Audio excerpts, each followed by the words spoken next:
Hello, welcome back. So we've not done anything for a couple of weeks because of the things we've had on and the weather we've had. So what I want to do today is get the van cleared out because it's an absolute mess. But also I want to try and get the reversing camera on so I can get all the wiring in to the back, get a hole drilled in the back since we've got some nice weather, and then see what else we can get done over the weekend. I might just cut this video cleaning and putting the reversing camera in, just because it's going to be a bit of an easy how-to video for some people, show you how it's done. So if you buy a similar one to this, you can have no worries about fitting it yourself. The one we've got is the Wolfbox 910, I want to say, but I can't remember. I'll show you exactly the one we've got when we go to the front. So let's get the van tidied, get everything out of the way, and then we can start fitting that reversing camera.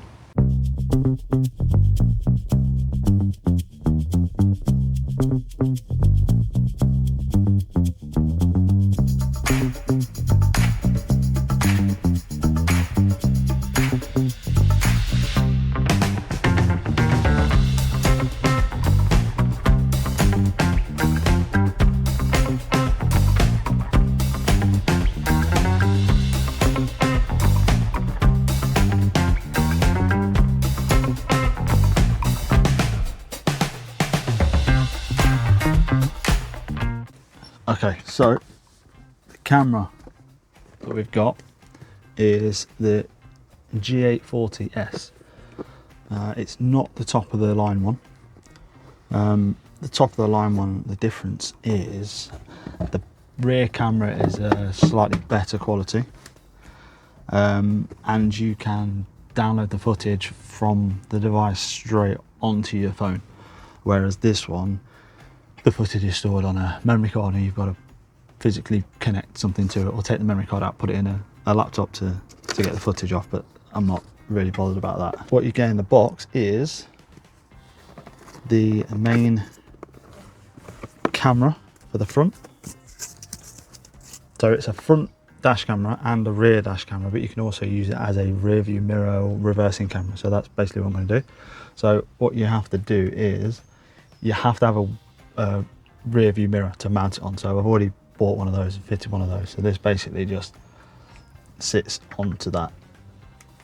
It's got a rear view camera and then touch screen, and we connect to sorry, not a rear view camera, it's got a front facing camera, and we connect a rear view camera to it, to the back. It even comes with a little memory card, 32 gig. I've got a bigger one for it though, a better one. So there's the main display and the front camera. We've also got 3 little sections in here. Power supply cable and clips for the wires. 1080p rear camera. Let's have a look at that. I think the higher level one, the rear view camera, is like 3K or something, but this will be plenty. Little mounting bracket there. Some screws to tighten it up. I haven't decided where it's going to go yet. I've not even looked, not even considered it. And then a long cable to route it from the back to the front. So she'll look at that in a minute. We then have user manual.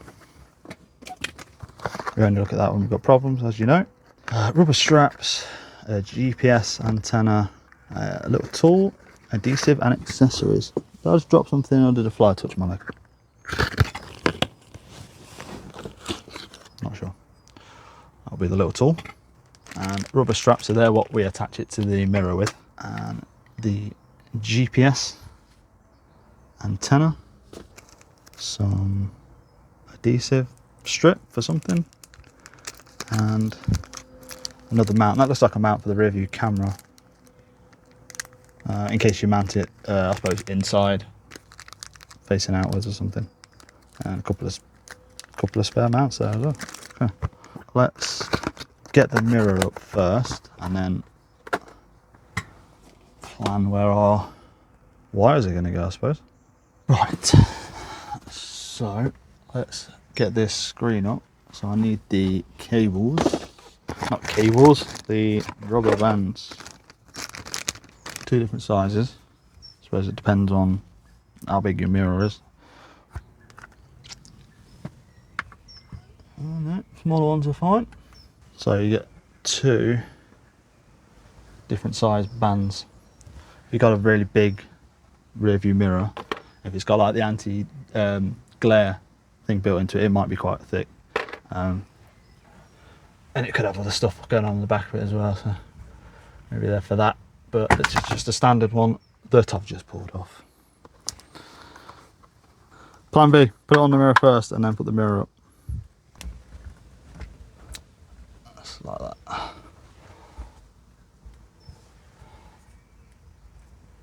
So that's on there.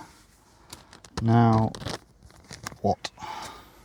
Power supply cable with car charger. So it comes with a 12 volt socket charger, or power supply should I say. You can get a standard cable, USB cable, that goes off to a positive and a negative. You could probably just cut this, to be honest, and wire up positive and negative. I'm not going to do that. I'm just literally going to use this because it's there. I don't need this 12 volt socket for anything else, and if I do, there's a USB in it there. But also there is a spare grommet next to it, so if I was really bothered, I could add in another 12 volt socket if I really wanted to. But that looks very green in there anyway, so I'll probably get a new one of these anyway, just to make it work better. But for now, it'll do. What you also need to do is make sure your 12 volt socket isn't live all the time.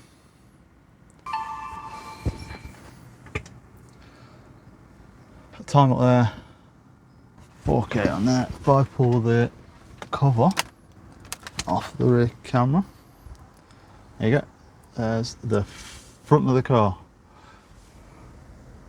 And now you should just be able to scroll and set where you want this to look at. Okay. Rear camera not detected. That's because I've not plugged it in. Right, rear camera in. 2 wires here. I might have to look see what this does, but this red one in the back, I am going to presume at the minute, I'll correct this if I'm wrong, is probably a reverse signal. So you just wire that to the reverse light, and then when you put it into reverse, the camera gets a message to say that it's on, and you can put your reverse camera settings on. That's what I'm going to presume. As I said, I will correct myself later if that turns out to be rubbish.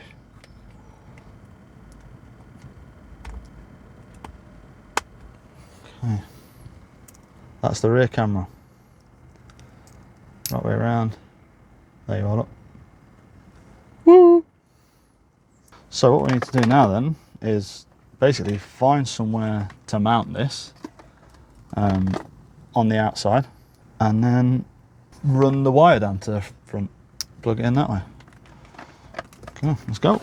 I've got this trunk in that I'm going to fit in here, down to here, and then all the way along, so any wires that are going to run from this side to that side will run through this and won't just be flapping around in that void where they can rub on metal and screws and whatever.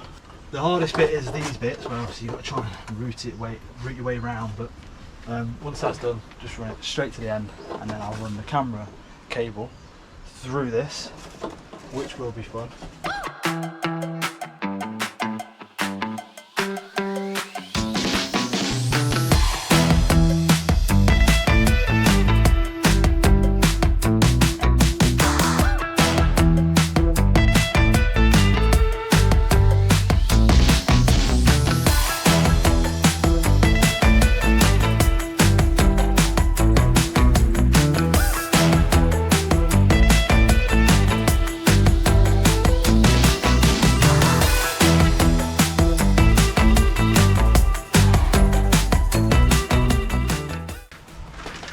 lot ran.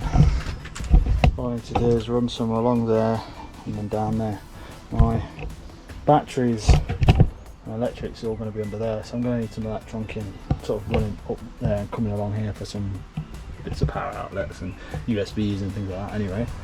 And up and over here down to like the kitchen and whatnot. I might just come straight across actually for the kitchen, but useful to have some coming along here. Oh, actually I will have to have some coming along here because the solar power, that's likely to run down that side. And I need some way of getting up to the fan as well. Okay, so I have looked at the instructions and that red lead is the reversing light. So now I just need to figure out where we're going to mount this. Right, so my options are up high or down low. Now, down low is probably the simplest thing because this is plastic. This bracket can come off and I could just stick that up to there. The bracket can come off, so I may be able to just screw that onto the back, or I don't know, drill a hole at that size and cut it in. I don't know, this is so this is the most difficult part, but once I've figured out a solution I will show you what I chose and why. Right, okay, so I'm going to put it right here, okay, right above the high level brake light. The only issue is it's a bit thicker metal there around that brake light, so it'll be a bit harder to drill. But if I was to put it sort of to the side rather than above the light there, it would really annoy me, I think.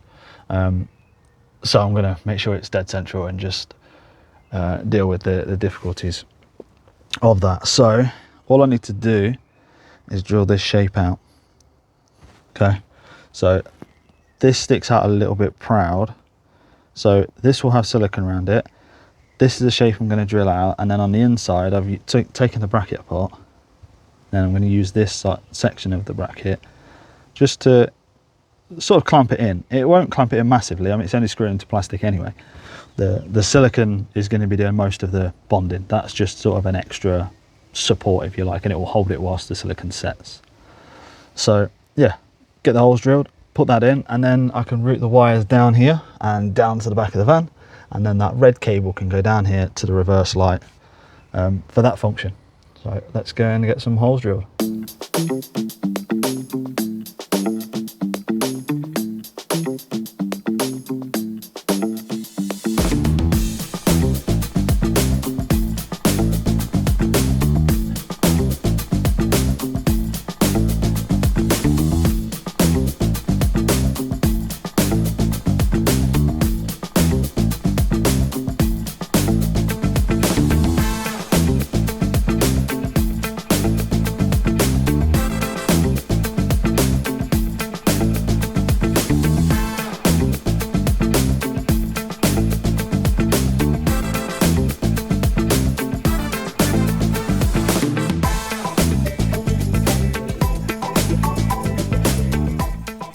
I've just fit it in there and it fits, so I'm just going to go and get Cat to hold it so I can make sure that the screws are long enough, because they are quite short screws here, so I might have to find some others.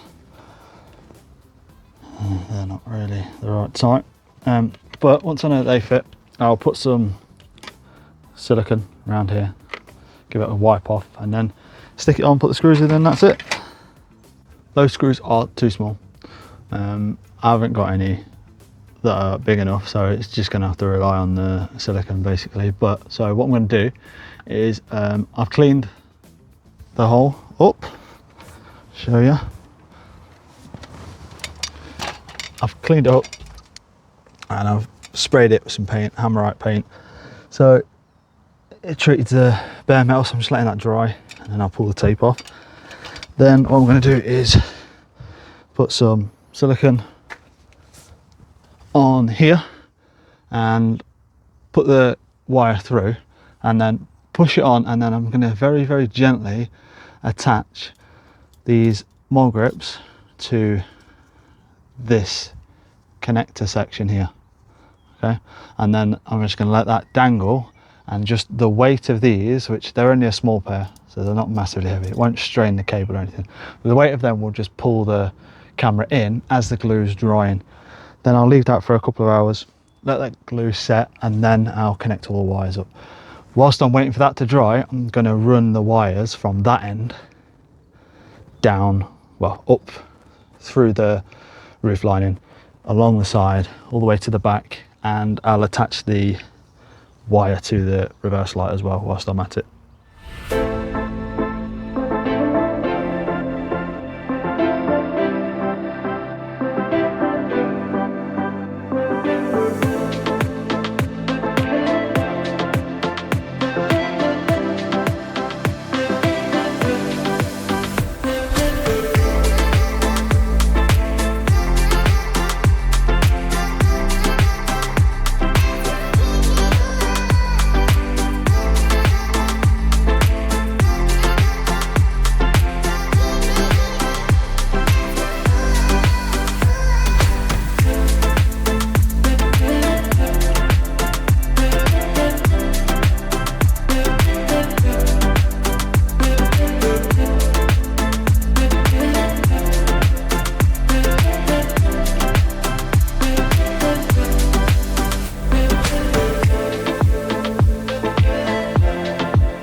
So got them hanging on that cable, just gonna go and make sure this is lined up straight, which it is. So now I'm just gonna wipe this off here, wipe the excess off. I have to straighten it out again. I'm gonna have to get that. Can I get my finger in there? I can do, yeah. Right, straighten up as best I can. I'm not worried too much about the excess, I can get that off afterwards, and then let that dry.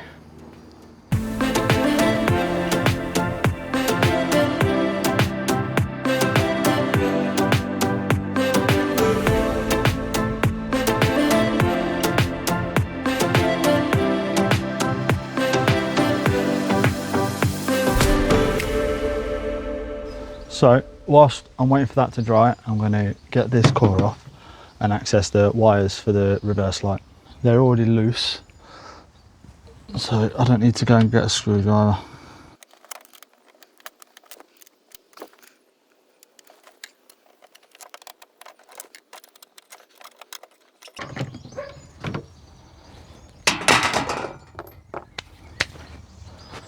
Okay, so all I need to do now is locate which one is the reverse wire, and then I can tee into it. So there's two ways I can do it.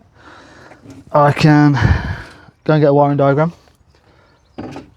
find the colour of the wire, which is going to be in this loom here, or I can get a multimeter and just put it in reverse and see which one powers up when I put it in reverse.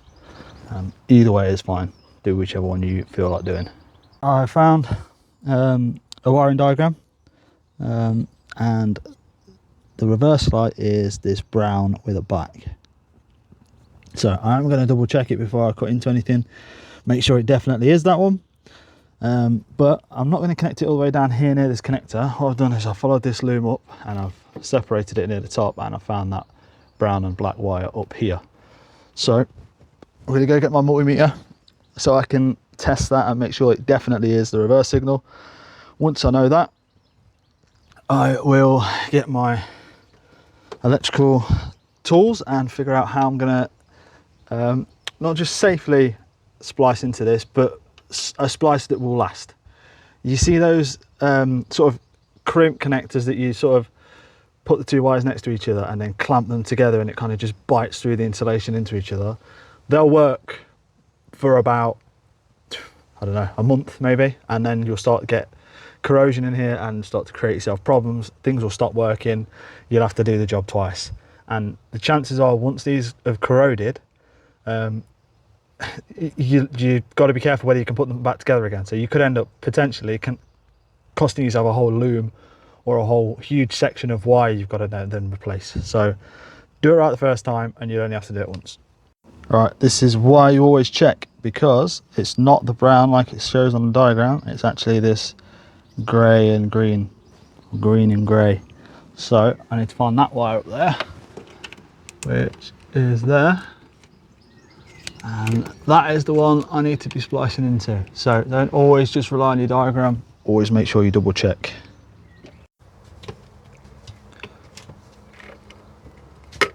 There's that red wire wired in. I had to make that red wire longer because it only came to about here, but that's all attached now. So when you put it in reverse, it puts a different screen on with like parking lines on the screen as well. So that's it all wired in. Now I've just got to tape all this back up and tidy up again. Job done.